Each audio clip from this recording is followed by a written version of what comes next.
Hey, welcome to another episode of Coffee Break with Pam. Today, I want to answer a very important yet abstract question.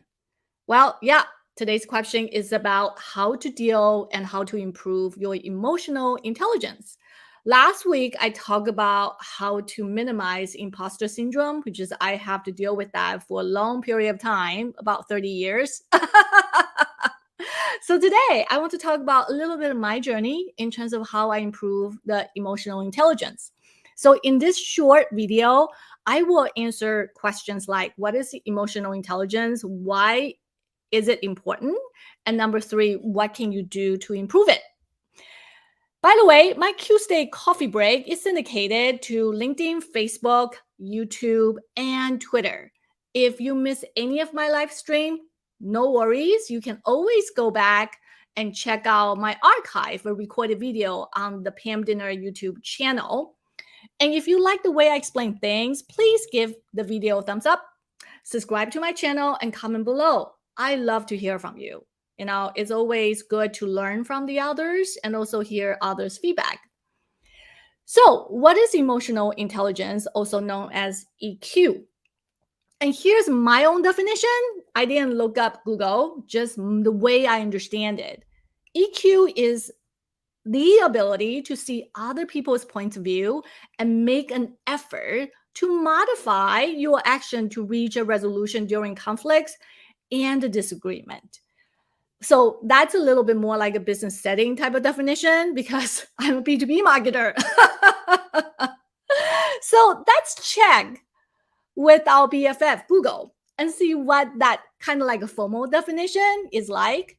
Well, Google says EQ is the ability to understand, use, and manage your own emotion in a positive way, to relieve stress, communicate effectively, empathize with others, overcome challenges, and diffuse conflicts.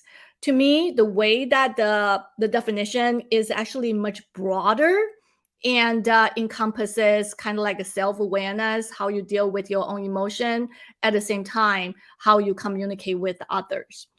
So possessing a high EQ, if you will, allows someone to be able to communicate with others from a more empathetic perspective and diffuse conflicts in a more positive way.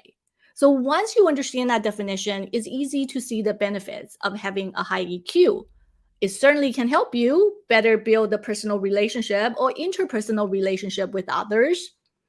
And understand their point of view, you can diffuse the conflicts and find the compromises between the two parties.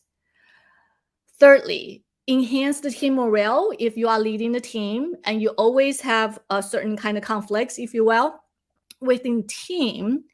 So try to understand each team member's point of view and to find a compromising resolution is the way to enhance the team morale and show your leadership.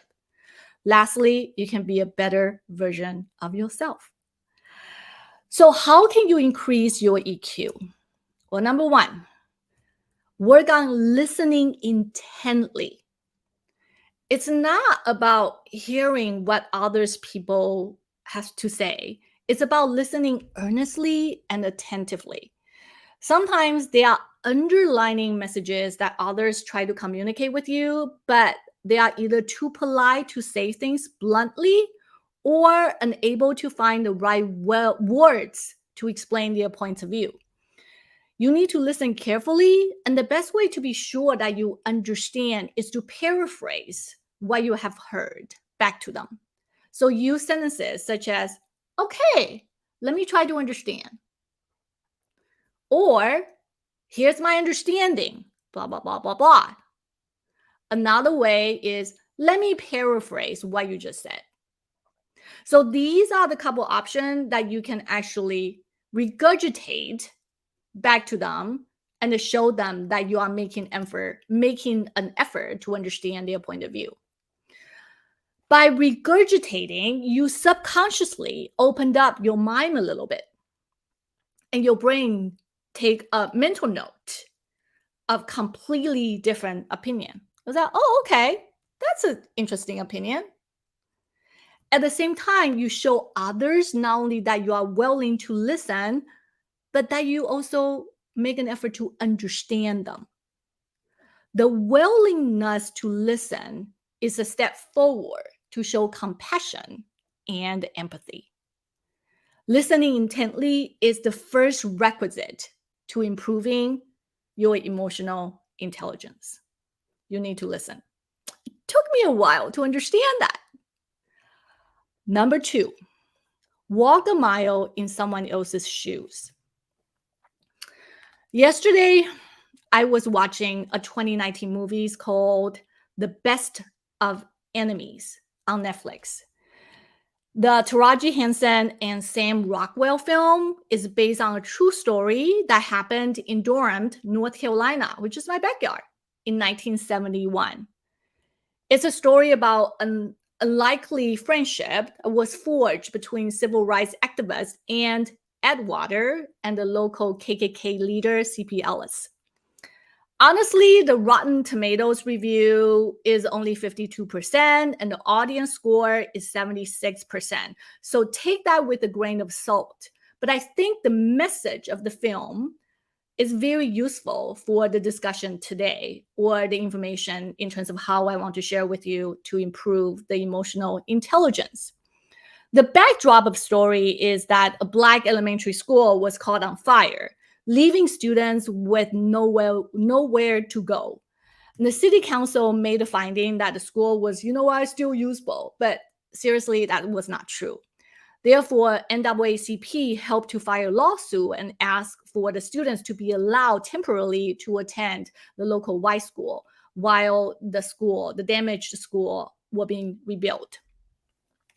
So rather than the judge making that decision, he decided to bring mediation expert Bill Reddick to help town to come to an agreement on their own in terms of what needs to be done.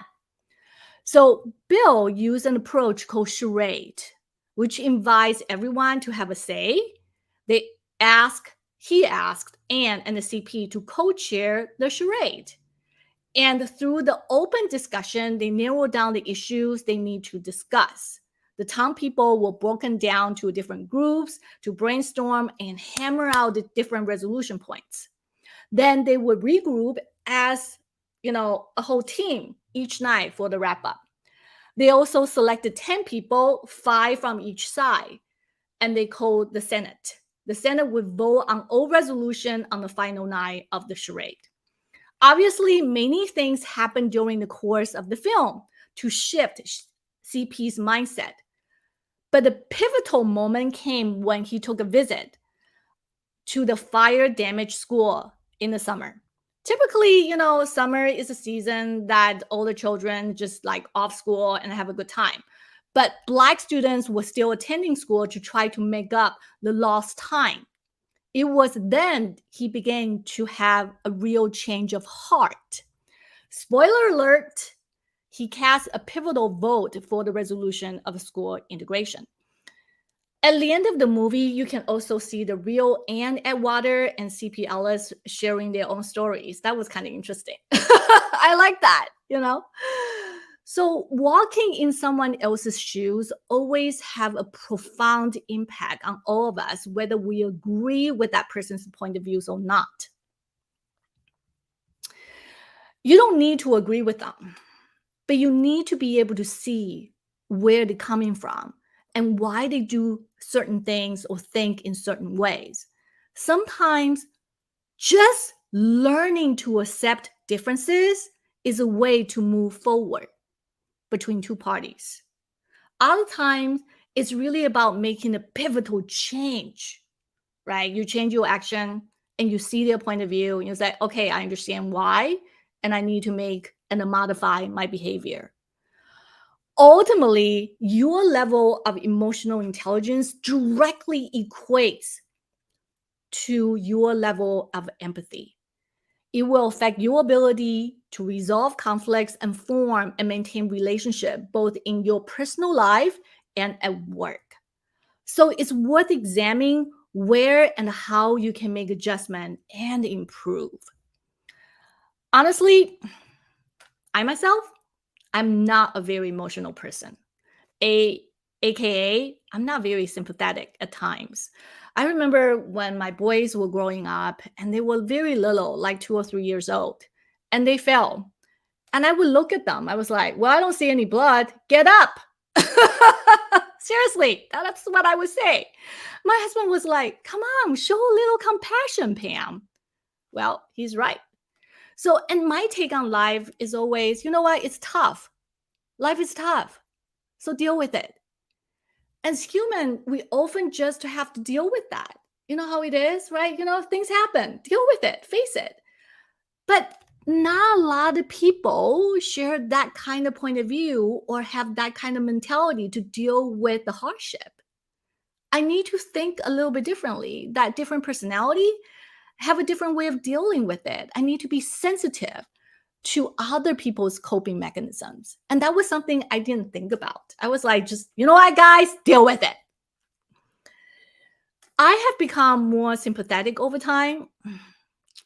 I wouldn't lie that it takes a lot of patience and a practice.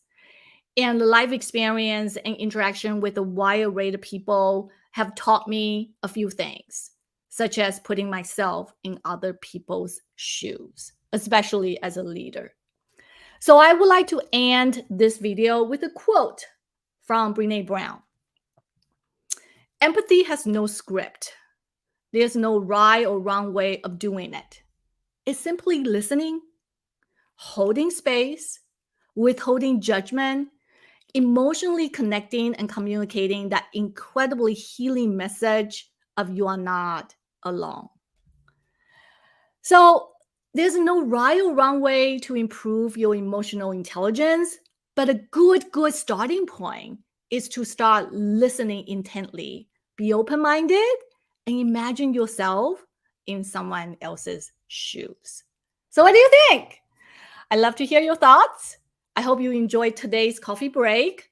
Don't forget to like, comment, subscribe, and join me next time for another brand new topic. Take care.